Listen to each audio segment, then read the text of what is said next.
Hashua benkut no kesamai pulia jong kisamla jong kene kesnam arhajar arpuar. Bat kisamla kini yo syuti telang no. Ka Synod College Shillong kalala ban pendep sakawai ketong. Kata ka jing pelat pat ba ekakot kabla penbit penbiang da kawai ke department jong kene ka college. Ya kene kakot la pelat pat ba ka jingalang kabla long haka kat kandai trik matau no opra arhajar arpuar.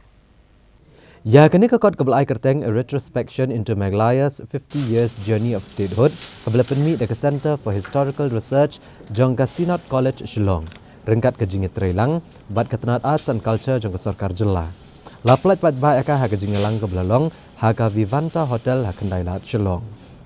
Ya kini kakot la plat pat ba do menteri rang ba ke Jela Konrad Kongkal Sangma ubla long kongsan ha ke jingalang rengkat ke jingidan lang UMP Kayeng Darbar Raja Sabha u Dr. W.R. Karluki pemusum bot kongsan. Hagani kesengi haswa ban sedang ya kejingalang la sedang shwa da kejing duai ya kabla pendep da uway na kidkot jangka governing body jangka neka college uba FJ Mairom. Bat hadin kenia la pediang buram ki kenrem ki lendan da principal jangka Synod College u Dr. Richard M. Lengdo. La yo aru ya kejing itu lengkot sepang kejing to hagani kakot na assistant professor ka Department of History uba David Arnold Karshandi. As an institute, as a college, as a university, apart from imparting knowledge and education to our youngsters, research plays a very crucial role in the education sector.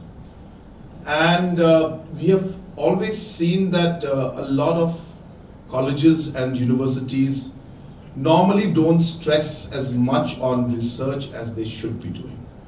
And that's really something that not just me, I'm sure many of you have noticed.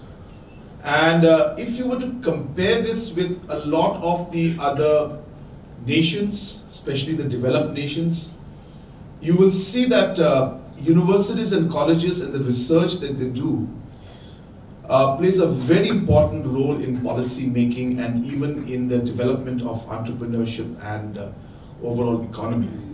And therefore, I hope that this particular, the entire way in which Synod College lays so much of stress on having, research done, publications done, I think is something that other institutes should follow and should try to replicate. And that is also one of the reasons why for a very long time, seeing the kind of work that Synod College has been doing, that even from late P.S. Sangma's time, his association with the college had been very strong, and obviously we only continued that tradition of engaging with Synod College because we really felt strongly that the contributions that it was making to our education system and our society was immense.